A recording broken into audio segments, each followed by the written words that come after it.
Hello, everyone, and welcome to the 16th episode of A QISSAA with Ishika, quintessential and inspiring stories of South Asian artists, funded by the California Arts Council Individual Artist Fellow Grant.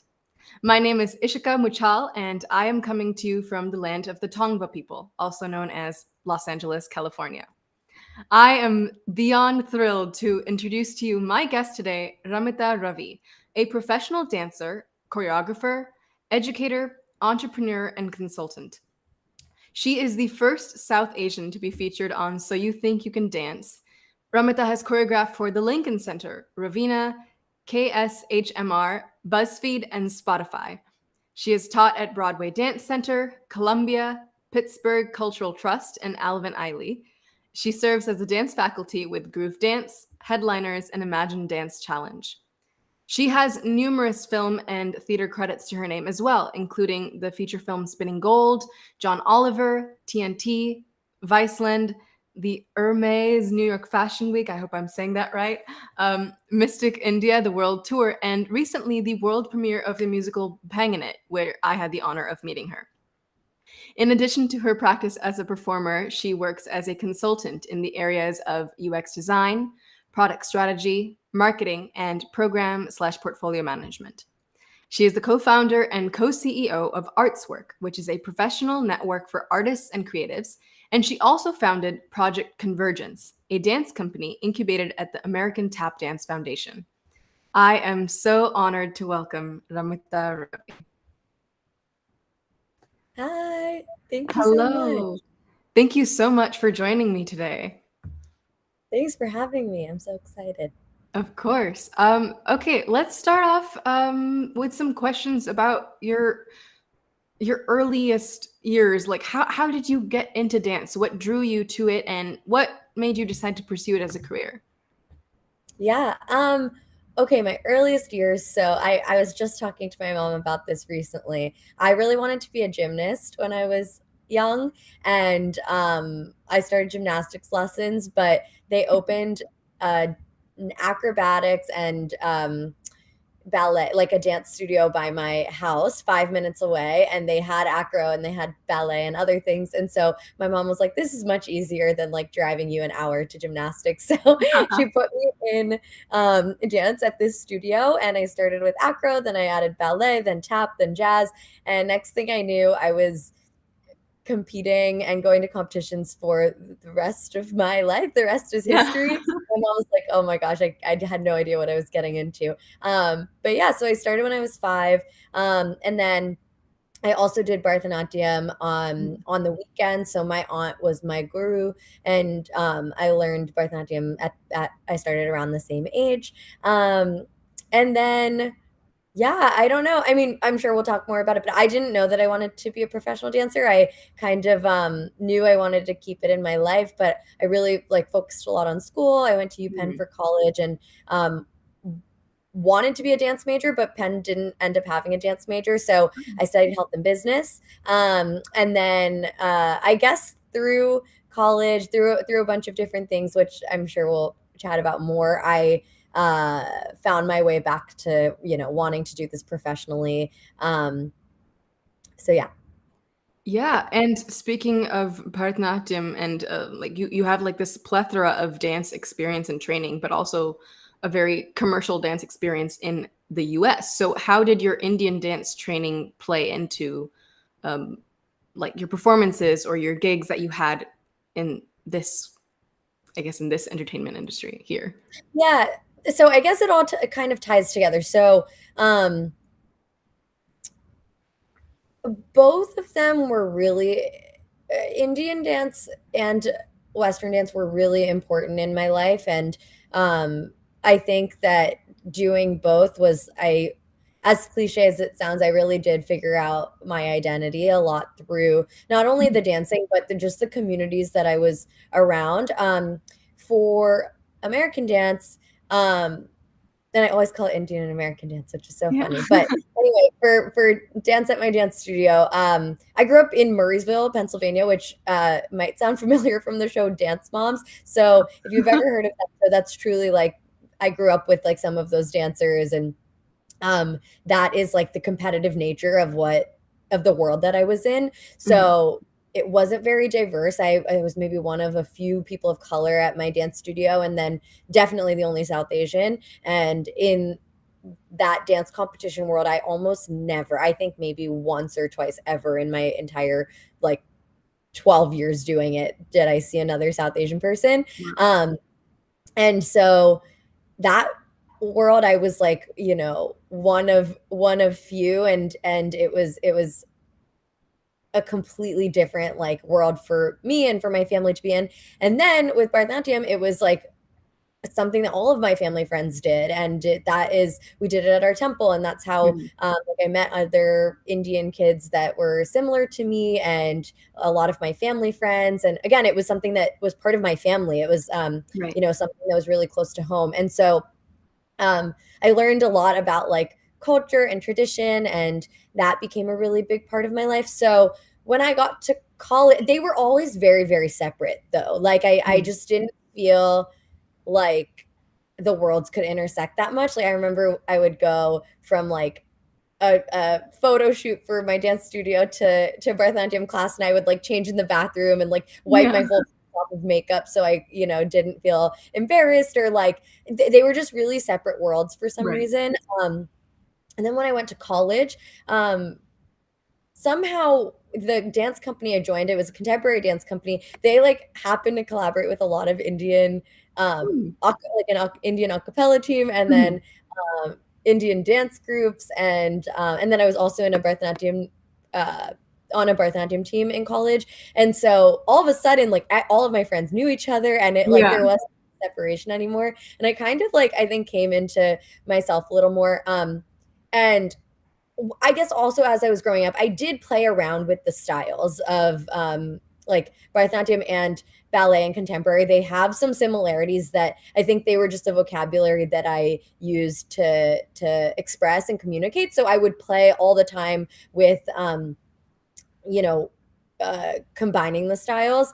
And then I did more of that in college. And then my senior year, I auditioned for So You Think You Can Dance, and my like best friend in college, who I'll talk about more because he's my co-founder of Artswrk, he left school to dance professionally after our freshman year. He took a gap year.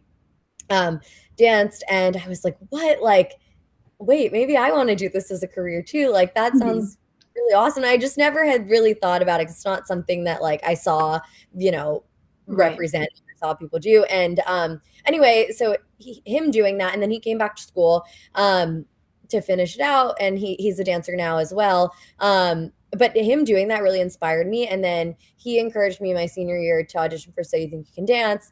And I had never seen a South Asian person on So You Think. And I'd watched it since I was like 10 years old. And so I was like, okay, like I want to show up as myself in whatever capacity, whatever that means. So I ended up doing a mixture of classical Indian dance and contemporary. And it was really cool to be able to, I think, share, especially like Bharatanatyam, and share like my entire experience as like this like person that straddles two cultures on a commercial stage like that. And so in my career, there have certainly been like many opportunities for me to do that, whether that's bringing Bharatanatyam to places like the Lincoln Center or Buzzfeed, where that hasn't really existed, or just being like a South Asian person in the same spaces that I grew up in, or on TV where you don't necessarily like see someone that looks like me. So I think like, I don't know, I feel like my culture is like very much a part of my commercial dance career now. That was a bit long-winded, but I'm sure absolutely. all of that to talk about.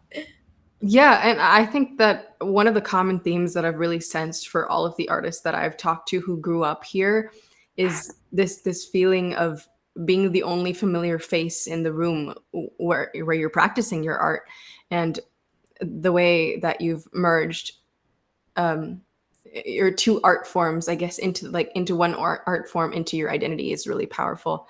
And I know you touched on some of like your earlier struggles with being the only person, but what were some of just like the struggles you faced as you came into your career as a dancer?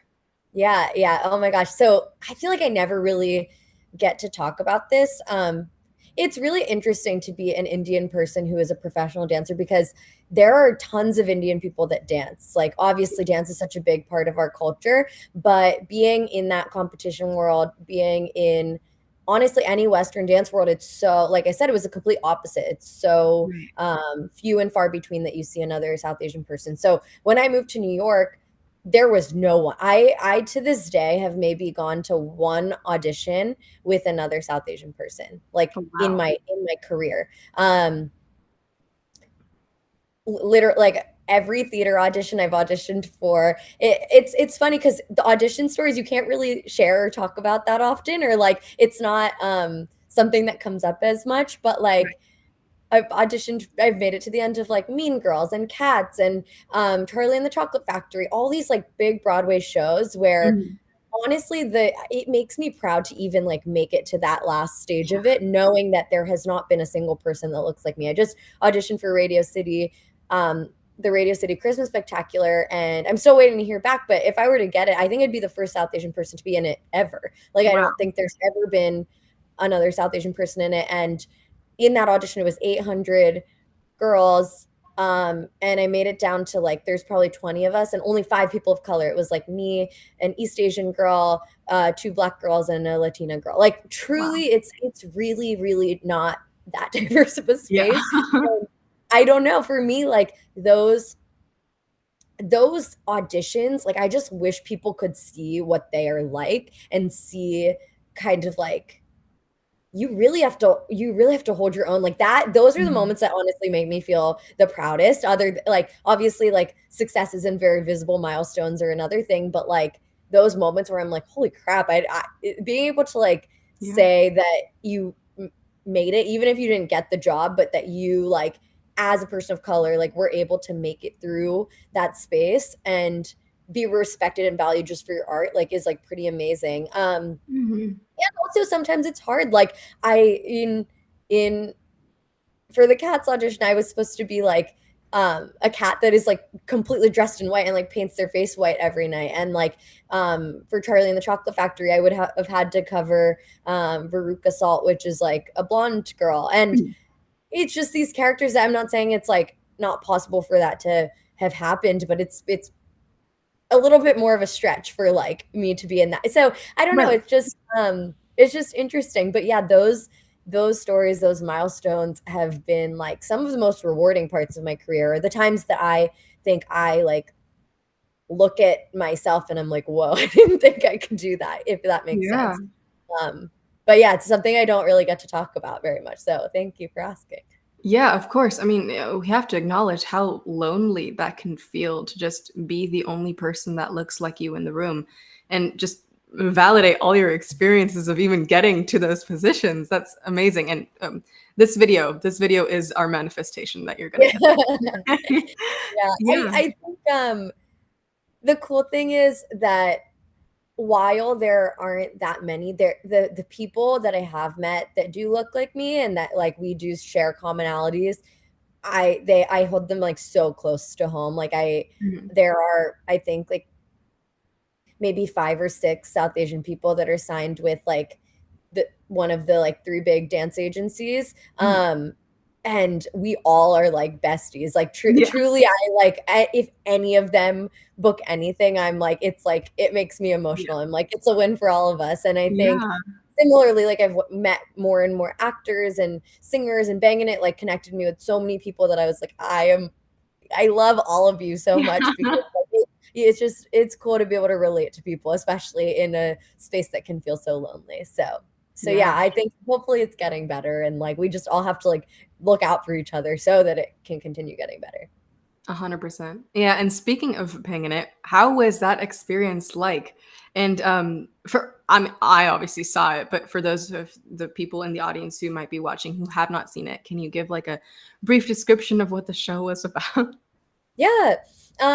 So Bangin' It is a brand new musical.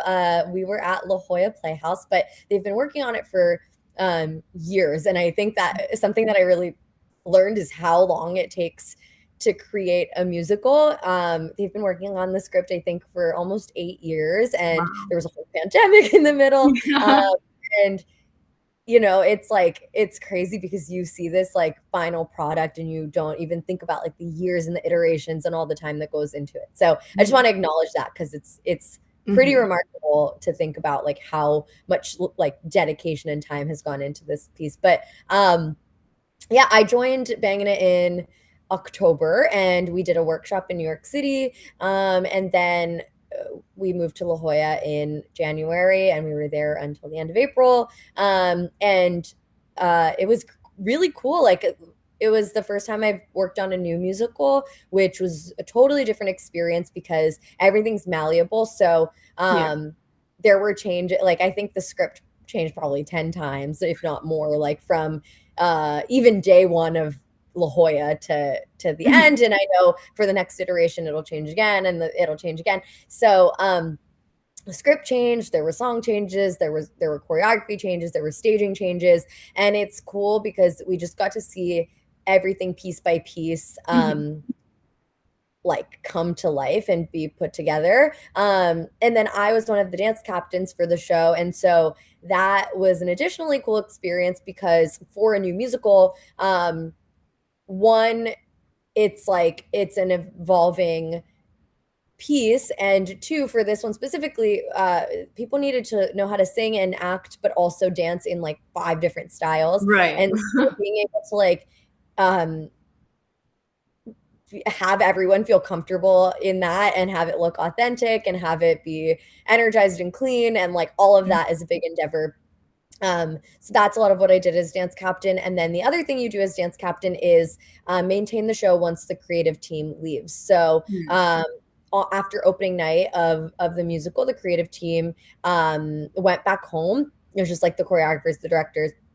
And so then it's up to the dance captains and stage management to make sure that all of the swings, all of the understudies know the show, know all of their tracks. So we had a bunch of understudy rehearsals. We had a bunch of put-in rehearsals. So that means like if someone is emergency going on last minute, we have to call everyone to the theater and put them into the show.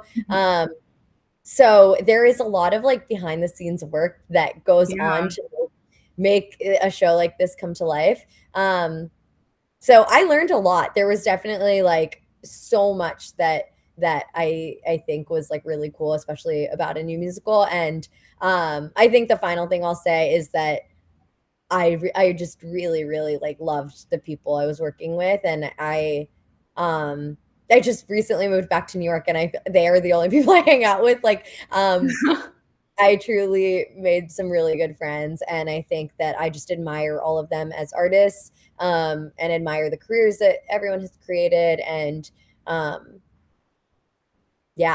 everyone is really amazing, and I related to them in a way that I like never have with anyone else because we're just so similar. We have a lot of similarities. So yeah.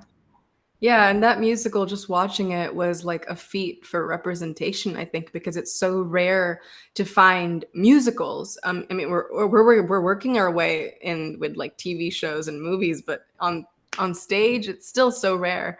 So seeing that and seeing all of these amazing brown faces on stage was just really great. Yeah, it is really cool, and I think theater. I think because everything takes so long, it moves a little bit slower, right? Like the time from production to or like script to production for a movie might be a little bit faster than what you see for theater. And so I think like as change has happened in the world, like that's been reflected on screen maybe a little bit more, and maybe even not movies, but in TV or content or like media. But theater, it's a little bit longer of a process. And so it is very cool to have not only all of these like diverse faces on stage and like, but like a story that has never been told before, especially like the protagonist is biracial, and like that story of the experience of being biracial, I don't think has ever been done in theater, and I think is like so important to have a platform for. So it's really cool. Yeah, and the Bhangra teams. I was like, a lot of Indians who are in like competitive college dance teams could definitely relate to that. Absolutely. And it was just the whole idea of like community and like where do you find belonging? Why like all of these dance teams in college exist because people like want a place to feel included and feel like they can fit into something. And that, that in some ways that's what like college was for me. And so it's cool to be able to see that on stage for sure. Yeah. And so this was like your stage experience. So what are some of the differences that you've felt or experienced in stage versus camera? Yeah. So what's really interesting is for dance is that it straddles everything, and there are like you can be a dancer, yeah, that does TV film work. You can be a dancer that does Right. theater work, that does company work. So like with a big company like Alvin Ailey or like and then you can do what I call like the convention world, which is where I grew up. And so I didn't even know that all of those things existed, which is why I wanted to say them out loud. I had no idea. I didn't know anything about this industry going into it besides literally the dance competitions I went to and then like So You Think You Can Dance. That's all I knew. But I will say when I was little, a lot of the people that I looked up to were like people on Disney Channel or like the choreographers that were these things that were super visible to me. And so I really like doing TV film work because I feel like it's a little bit more accessible where you don't have to buy a ticket, you don't have to like pay this like big price. It's just gonna be if you're in a commercial, if you're in a TV show, any of that, like it's way more visible. And so like young people can see that way Yeah. more easily. And so yeah, the TV film for dance though is it's a much shorter term. And so for spinning gold, and it's very much based on like networks and connections. And so I did John Oliver, for example, a couple years ago, and it was like this big like Broadway style dance number. We danced in Times Square and then out by like a fountain downtown. We were filming at like I don't know 2 a.m. I was doing like split leaps on a fountain at 2 a.m. It was crazy. And then like we had these kick lines in Times Square also at 2 a.m. It was crazy. But it's really cool because you're kind of like a piece of this big puzzle. And then the way that you like find work for TV film is largely through agencies, but also through your connections. So the person that hired me for that, then a few years later, during the pandemic, we worked on this film called Spinning Gold. That was it's about the agent behind a lot of like big rock bands in the 70s. So like Kiss, Donna Summer, a lot of these like major names. Right. And so we were dancers in a bunch of different scenes for that. We had like a scene with Donna Summer. We had this like big finale scene. We had this gospel scene. So it's like a bunch of different places that dance fits in. So yeah, I really like that work. I am like looking more and more to move into like the choreography side of things. I really love performing and dancing, but I think seeing the vision come to life is like what I really love. And so I've gotten to like start doing that a little bit. I think working with Raveena has been really helpful because she does a little bit of everything. So I've choreographed her stage shows, and most recently we did Coachella and her tour. She just finished up a tour. But I also got to do her music videos this year, which was really cool because it was just nice to be on a set and be like sitting right next to the director and like looking at, okay, what does this picture look like right now? And there's so many steps to it where like I had one pre-production like rehearsal with dancers in New York and then dancers in LA. And then we like did a rehearsal on set, and then what you see on set is actually so totally different because the like in this specific video there were like VFX effects like all over the video. And so like everything that was a green screen then turned into this like moving picture. So anyway, I love that world, and I'm like very excited to do more of that because I think it just like makes my brain kind of like come alive, as well as being able to, you know, dance and move. So so yeah, that I think that is like the cool thing about cameras. You can do a bunch of different projects like more frequently versus theater. It's like you're committed to this like longer term thing for a bigger chunk of time. Of course. And I'm so glad you brought up that the idea of accessibility, because definitely with the price and like just the general audience that does go to theater, it does become a form of like gatekeeping who gets to see the art and the content you're making. So that's a very important longer conversation. But yeah. And I think like I didn't really like see much theater growing up. I think like I lived in Pittsburgh. I think maybe the Lion King tour, I remember coming to Pittsburgh, and then I remember coming to New York to watch Bombay Dreams. And the lead was actually someone from Pittsburgh that was just like from our community. Oh wow. And his name's Manunar, and he's like a Broadway legend now. But it was so crazy. I remember like watching it and being like, what is this? And I could be up there. Like, that's so cool. And so I think that is a really cool thing about theater, but it needs to be like the audiences need to be able to have access to it. And like, as much as we want these stories up there, we need to like do the work of bringing the audiences there that are going to be represented by these stories, and making sure they can also like see them and feel them and experience them. Absolutely. Yeah. And speaking of your choreography, what inspires you when creating new pieces? I love choreographing. I think it's like I said, I love dancing as well, but I think I'm ready to like move more into choreography and have that be more of my focus. To date, it's just been like, okay, whatever's come up, and I've done that. But I really care about just like having people see things that they've never seen before, especially when it comes to diversity. So any like just passion project or choreography I've done for a little showcase or festival or concept video has been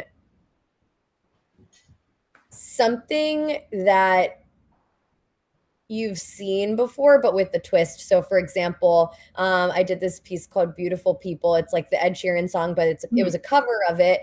And then it was just a bunch of, it says like, we don't fit in well because we are just ourselves. It's like all about like essentially LA and not fitting into that dynamic. But my interpretation of it was like all of these like people of color who like we're trying to fit into this mold of like, what does like this like white glove society look like, but we're just ourselves. So like, is there a place for us here, kind of? And it was just contemporary. It was like a normal dance, but I just like prioritized having people of color in it and like making that the focus of it. And I think everything that I create will continue to be that way. I just like really want to make sure that it's as representative as possible, in not a tokenizing way, just like genuinely because those are the people that I am inspired by, and those are the stories and the faces that I think deserve to be on screen in addition to everyone else. And so that, and then this other piece, Speechless, I kind of, with these other like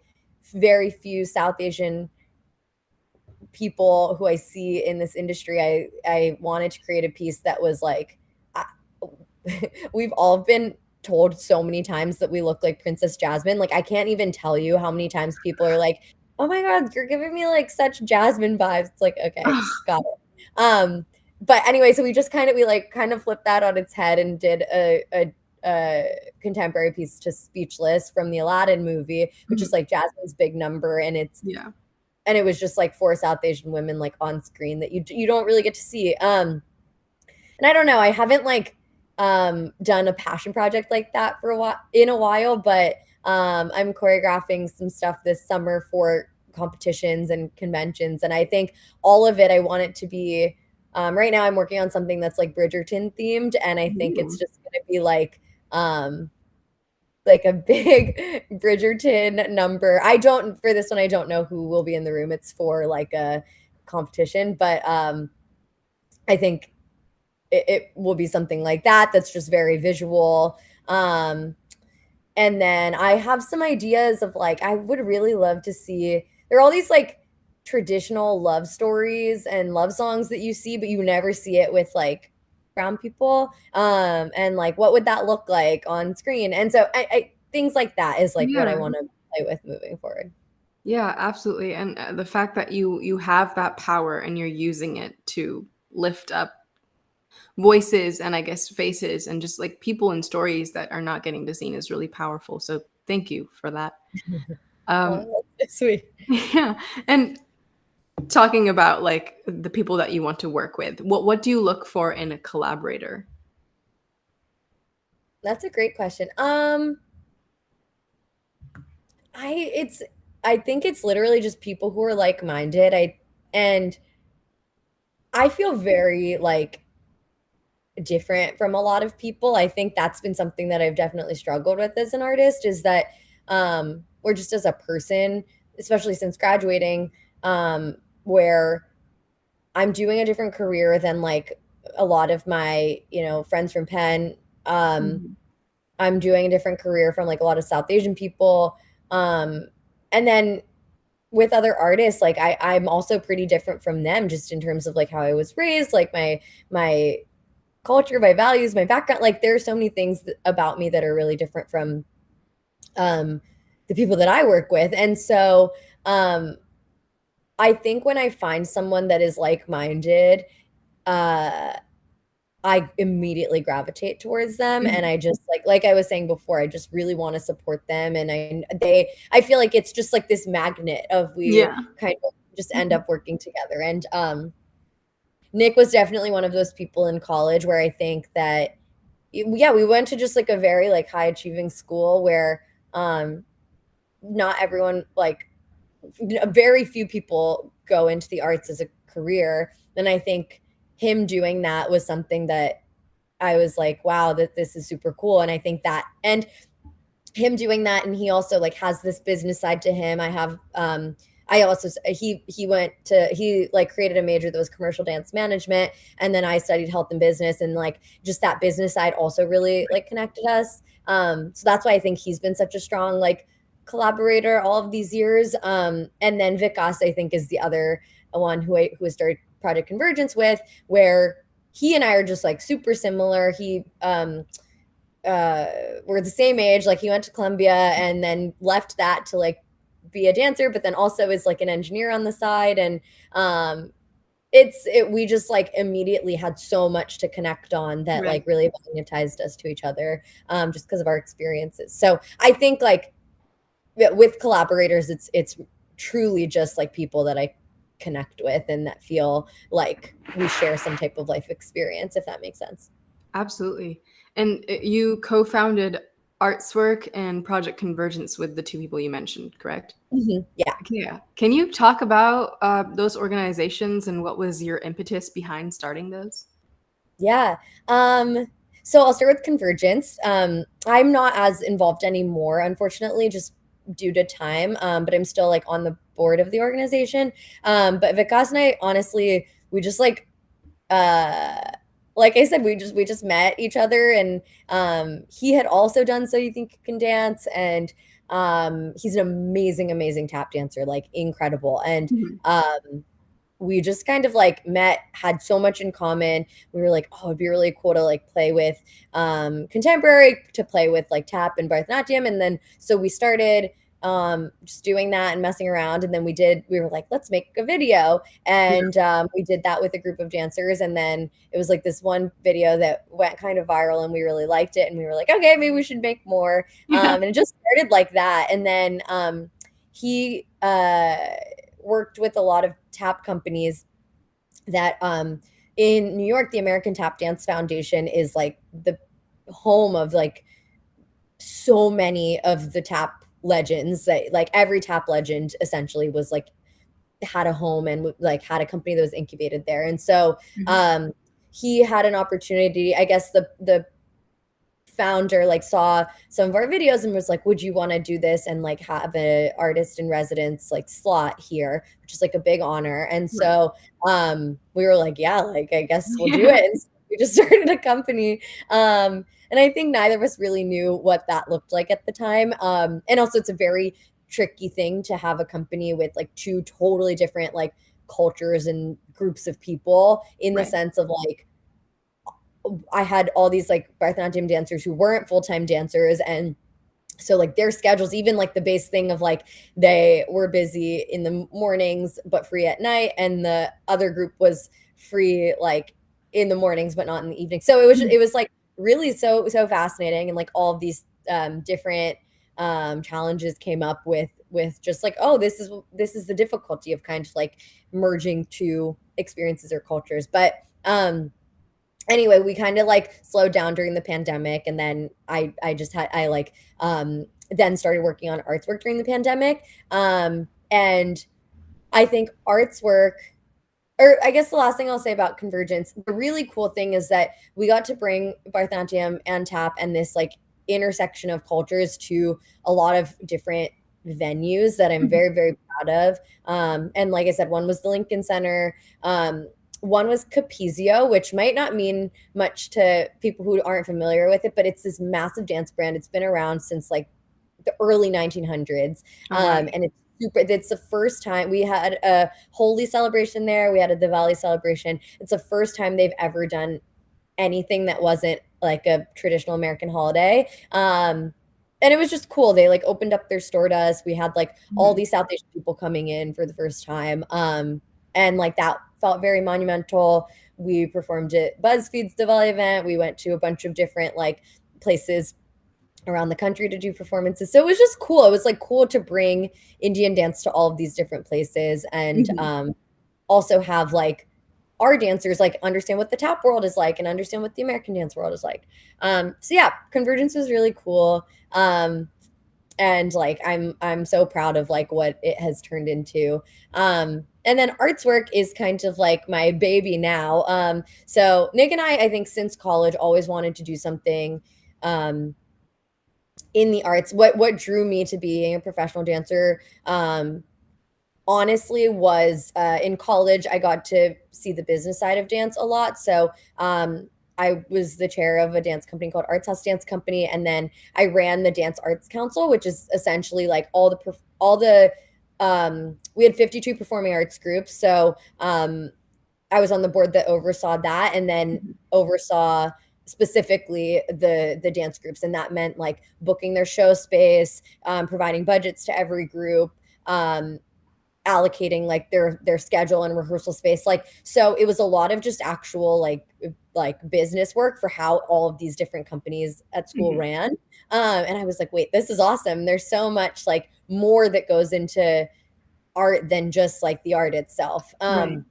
So that really revved me up about wanting to be a dancer. And I was like, okay, I can still like use my brain here. And like, I'm a huge nerd. And I was like, this feels like something that I can like do long-term with my career. And so, yeah. And then when I like decided to be a dancer, the thing that you're giving up when you're an artist, I think, is like stability and a consistent paycheck in a lot of ways. Like I don't know, I think it would have been very easy. Nick and I both like I was about to say audition. We both like interviewed to be consultants like at big like consulting firms, which is so crazy. I remember going to like the interview and looking around and being like, I should not be here. This is not for me. But like I did almost a few times like join a tech company or things like that. But I think the reason I did that is like, one, I do like that work, but then two, it's just so stable. It feels like you're handed a paycheck, you're handed benefits, you're handed all of these things that I just don't get as an artist. Like you don't get benefits, you don't get any paid time off ever. You don't get like health insurance. There's all this stuff that you just like don't have as a freelancer. And so Nick and I really wanted to solve that problem.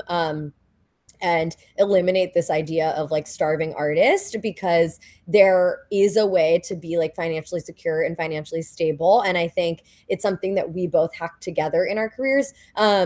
So that's the basis of Artswrk. It is very tangibly an artist marketplace. So artists can list services and be hired for the work that they do, essentially. So if you need a photographer or a dance teacher or vocal coach, you just search where you are, and then you can book someone and schedule a time with them and hire them. So that is very tangibly what it is. And then the goal of it is to help artists make income consistently and see all their money in one place, be able to like feel like they're earning for the work that they do consistently.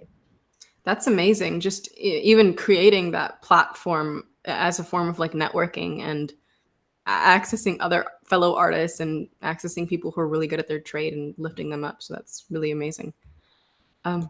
Yeah, it's been cool. I mean, the crazy thing about being an entrepreneur is like, it's like, especially with the tech company, it's definitely like a long haul. It's very scary. And I think being an artist and an entrepreneur, it's like, oh God, like what there's no stability at all. But I think the arts are so entrepreneurial, and then they're very much in need of innovation. It's like the creative industries are like 20 years behind all other types of technology. Truly, it's everything's super slow. People are still getting paid in cash. Like the way that clients today like hire artists are via Facebook groups and like Facebook Messenger, email, text. Like it's insane. And so it's super inconsistent for the artists. Like things could fall through. There's a lot of risks involved. There's a lot of last minute cancellations. Like, and we're just trying to like make that experience less old and a little bit more innovative. So and just like honoring the professionality of the creatives that you're in touch with. Absolutely. And like making sure people have fair wages and making sure that people are able to see their money in one place and be like, oh yeah, okay, tax season, I'm just gonna click a button rather than like fielding all of these different tax forms. I don't know. It's just a problem that no one thinks about and no one really talks about. So that's why we're working on it. Yeah. And I know that, like, for example, SAG is one of the strongest unions across the union board, but all these arts related unions are very hard to get into. Once you're in them, it's like more stable, of course, but it's hard to. And even still, I would argue that like a lot of people don't necessarily like unions only work for some people too. So as a dancer, I'm in the Actors Equity Union. Like my next SAG job, I have to join the SAG union. It's like one of those things where like, because as a dancer, you're not necessarily working. Only some of my jobs are equity and only some of my jobs are SAG. And there's a whole bunch of other stuff that doesn't fit into either. And so what's so wild is that like, I could be working, like making my whole paycheck as a dancer, but like, I still could not fit enough to the hours to get health insurance, like for either, or like there's just all these different people that fall through the cracks of that. And so, I think that's like a big reason that we wanted to do this is like photographers don't have like there isn't really, not that I know of, maybe there is, correct me if I'm wrong, but like for photographers, videographers, for like PA, like there are all these different people who also do a bunch of different things that like you have to, it's very hard to get health insurance or get those union level protections. And so yeah, it's kind of like for all the people that fall through the cracks a little bit. Yeah, like a artist safety net. A little bit. Yeah, that would be great. That'd be great. Yeah. That sounds wonderful. And so you are also an art, like a dance educator. So what has your journey in teaching been like? Yeah. Oh, we're talking about so many good things. I think teaching is like truly my favorite thing. It is maybe the least glamorous, but I think it's the most impactful and it's the most rewarding to me because like I said, I didn't watch Broadway growing up. I watched Disney Channel, but really the people I saw growing up were my dance teachers, were the people that came into my studio, were the people that I saw at these like big conventions. And I never, ever, ever saw anyone that looked like me, like not at a single convention. I went to these like at least like 5 to 6 times a year Mhm. for 12 years. And so just being there as like a person of color, as a South Asian person means a lot to me. I think that would have meant a lot to me growing up if I had seen Mhm. that. And I've had students, I see more and more South Asian people, and I've had students like message me after or come up to me and be like, "Oh my gosh, I've never been taught by a South Asian person. I like didn't even know there were brown people in this industry." Or a lot of times I also will teach some type of Indian dance in addition to everything else, Mhm. just so that it like exposes people to a new culture. Right. And sometimes people will come up to me and be like, "Oh my gosh, I've been doing like kathak my whole life, and I never thought I'd like see it in this space." Or Yeah. and those really mean a lot to me. And you're also able to have some like really like hard conversations. Like I have taught in like Oklahoma or Indiana, or like these Mm. places where there aren't that many like people of color necessarily in especially at dance studios. Mhm. And I remember one time I was teaching a Bollywood class to like probably like 5 to 10-year-olds, and someone was like, "This is weird." And I was like, "Is it weird, or is it just like something that you've never done before?" And she was Uh, like, "Oh yeah, you're right. No, it's I just haven't done it before." And it was like just like even changing that vocabulary of like different is not weird. right. It's just literally different, or it's just new. Yeah. Last week, a couple weeks ago, I taught in Indiana, and these kids literally we did like a like Garba Ras moment, and they would not stop doing it. Like the whole week they were just like in a circle like dancing with each other, and they would not stop doing it. And so it's just cool because now that will be part of their like education, that will be part of what they think about and they learn about moving forward. And so I don't know, I just think that work is like so impactful. Any teacher is like has such an impact on young Mhm. minds. So I think just like it really fuels me to be able to do that type of thing. Mhm.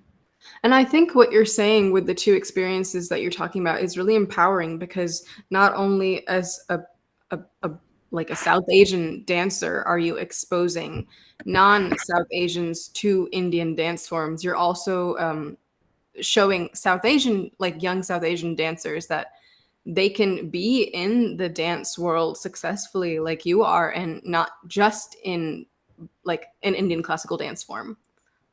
Yeah, and I think that's like something I really stress when I sign on to work with new competitions or studios. Like I pretty much always try to do both like contemporary and jazz.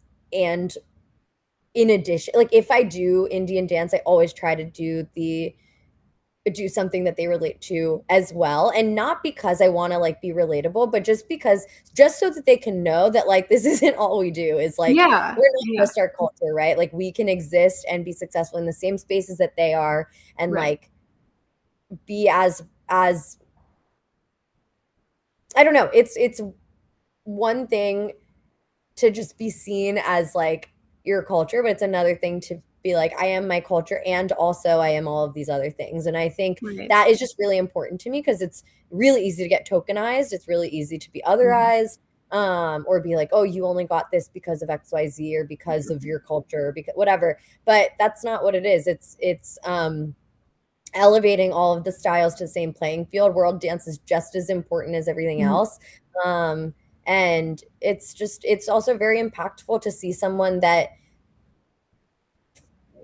for like young white girls, like it's impactful for them to learn from someone that doesn't look like them as well, and for Mhm. them to have that experience and um, feel like they can look up to that person as well. So I don't know. I think that work is like definitely my favorite, and like in terms of like getting to the core of like why I'm in this industry in the first place. So Yeah, and it helps to battle like these stereotypes and taboos and in a way like we've all grown up as South Asian Americans as multi-hyphenate in our identity, so it only makes mhm. sense that like we're becoming multi-hyphenate in the way we express our culture and learn about Yeah, our culture.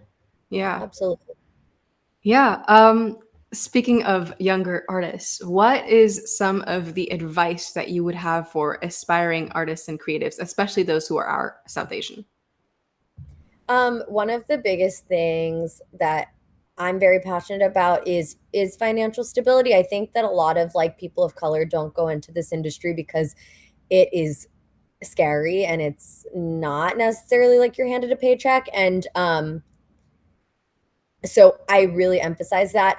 When I moved to New York, I did a bunch of different jobs and was kind of like I was dancing and I was making money through dance. I was also making money through a bunch of side jobs, but I talked to an actor who was much older than me, and she was saying that she like did web design on the side and like how that like really got her through because she was able to work remotely. And so that would be my advice is to find something that is very flexible for you that allows you to like be fulfilled and it Right. feels like something that you actually like and that's flexible for your schedule and that also allows you to earn like what you want to be earning because like you don't deserve to like have to struggle and like be poor or like be a starving artist or have that even like be the mindset. So I have freelanced as a UX and product designer and marketing designer for startups. And I honestly, like, it sounds fancy. I kind of just taught it to myself. And there's so much out there on the internet. Yeah. There's like YouTube, there's all these tools that are totally free. And it has nothing to do with what I studied in college at all Mhm. whatsoever. But I really like it and I love designing and I have been freelancing for 5 years and it's been, my financial safety net. Even now, like starting a company, it's given me a ton of skills to start the company, but also just like financial freedom. And Mhm. um, I think that that's really important because then you don't operate from a place of scarcity. You're operating from a place of like knowing exactly what you want to be doing and Right. like not worrying. So yeah. Yeah, definitely. I think having that mental stability also with knowing that you have enough to sustain is Mhm. really important just to allow yourself to be creative. Otherwise, there's that constant pressure of like I need to make my creative thing sustain and that's not always like that's always so nice to have, but it's really hard to achieve initially at least.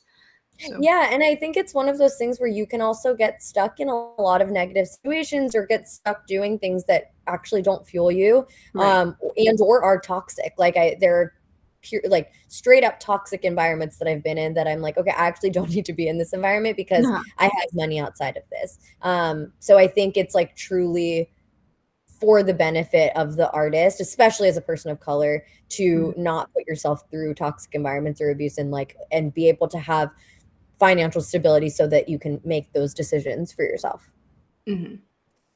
And we're coming towards almost the end of our interview, but as you know, the show is called A QISSAA with Ishika, and QISSAA means episode, so or story. So can you tell us one QISSAA from your life that has been really formative in your dance or just who you are as an artist and creative?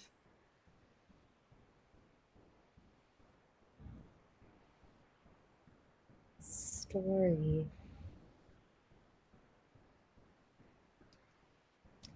I think the one thing that's coming to mind is there have just been all of these moments in my life where it feels like the universe has just parted ways for something to happen. Um, One was So You Think You Can Dance. I truly was not planning to audition. It was the same day as my college graduation, and I was almost not even gonna go. And then the way things worked out, it was like, okay, you can graduate from school and go. So I left from commencement, and then flew to LA and like did the show. It was crazy. But like that moment happened. The week that I got my agent, I was like, I don't want to do this anymore. I don't know. It was like I was like a year in and I was like, I don't know if this is for me. I was interviewing for tech jobs again, and uh, the same week, like in the span of 2 days, I got a full time job at Peloton, and I also got back from my agent that they wanted to sign me, and I had Wow. to make another like crossroads decision. And I think all of these different moments have happened where it's like it just reaffirms that I actually can be an artist as well as like an entrepreneur, or someone with like a business mind, and someone Mhm. that's like a multi hyphenate, because all of these like divergent paths have honestly just like rerouted me to like finding this duality of like having both in my life. Mhm. So anyway, that wasn't one story, but just like crazy things have happened. I'll share more in another space, I guess. Yeah, it's just like the universe telling you that this is what you're meant Yeah, to this do. is what I'm supposed to do. Yeah, exactly. Yeah, and we have one of the questions in the chat is, did you get support for your field from your immediate and extended family? Um, kind of yes and no. My family is like so incredibly supportive now. Um, and I think growing up, it was just really, I actually just did an interview with my mom that I just wanted to like hear her thoughts on stuff. I might Yeah. just share it on Instagram or something. But they like are the reason that I have been able to do this for sure, because like they definitely just believe in me, but it was hard for them to, I think, be in this world where no one looks like us. They had to really show up for me like so many different weekends, taking me to dance every single day. I danced from 4 p.m. to 9 p.m. every single day, like Wow. 6 days a week. For my whole life. And so it's a big commitment for them. And then I think, me doing this as a career, they've seen the struggles, and they see, how that it's not easy to like earn a paycheck consistently, and that they just see that hardship. And I don't think any immigrant parent like wants to see that for their child. But I think like I have to really give them props because they've been so supportive of me. And I think now when I talk to my mom, she's like, I just, one, I know you won't listen to me. Two, I know that like you will figure it out, and like that this makes you happy, and that you have been so successful in this because of your like drive and your passion for it. Mhm. And so yeah, they're really, really supportive, and I'm very grateful. And it's been an evolving journey for them as well. Yeah, I think that's such an empowering thing to have your family support because it's already the arts are such a hard field, but having a backing or like someone who believes in you and who can support you is just really empowering, I think. Yeah, and it's definitely hard still for them and for me. Like, but I think the cool thing is now more and more I just like try to talk to them about things and be as open with them as possible. And like, and then they're like, wow, yeah, that really stinks that you were treated this way or whatever. Like, and now they like I can just have this dialogue with them where they know how hard it is, and they know like all Right. the struggles with race and all of these different things. They now are so like there for me at every turn, and I'm just really grateful for that. Yeah. And what is the best way for people to find your work? I'm gonna Yeah, send your website into the chat on YouTube, but other than that, if there's anything. amazing. Well, my website is a little outdated. But you can go to Ramita.Ravi on Instagram. And I think it's Ramita Ravi on TikTok also. But most of my work is there. And then if you want to check out Artswrk, it's artswrk.com. We're also in the process of like changing that over. I have actually, if you go to artswrk.com/Ramita Ravi, you'll also see my like that's my more updated portfolio. So Okay. yeah. Amazing. And do you have any upcoming projects that you can talk to us about? This summer I am traveling to a lot of competitions and conventions. So I'm getting to set the Bridgerton thing I'm talking about. I get Mhm. to set this big like opening number for a national like competition. So that's gonna be really fun. I'm going there next week. And then my mom loves this one. I like my senior year of high school, I won this like title at a nationals, and I'm going back and I'm judging that same competition now Oh, like a wow. decade later, and it's so like she was like emotional about that one. Yeah. It's just it's really cute that it's going to be so full circle. So that's what my summer looks like, and then we'll see what happens next. That's amazing. Yeah, I've been following you on Instagram, and the dance videos you post are just so fun and so amazing. I don't know if there's like a better word to describe them. So Oh, thank go you. follow. Oh, thank you so Yeah, much. I think that brings us to the end of the interview. Thank you so much for taking the time out to share your journey and just be an inspiration to me, and I'm sure everyone watching as well. And for everyone who tuned in, thank you so much. And please remember to like this video and subscribe if you're on YouTube, and share this video with anyone who in your life who you feel like would benefit from watching it, especially young, aspiring South Asian artists. We need to show them that there are people in the industry, the trailblazers, who are making it happen. Yeah, and we It's so have. sweet. And thank you for creating this. This is Oh, so important to you are. I'm excited to see how your career flourishes, but I feel like having a platform to share these stories is like amazing and such an incredible endeavor on your part as well. So props to you. thank you. It's been such an amazing journey. I mean, this is the 16th episode, and I feel like each time I take away such gems of knowledge from it, from whoever I talk to. Yeah, That's and amazing. speaking of that, we have one more episode coming next Sunday, the 3rd, at 12 p.m. PST, same time. So make sure to tune in for that if you're watching, and have a lovely rest of your day. Thank you. Thank you.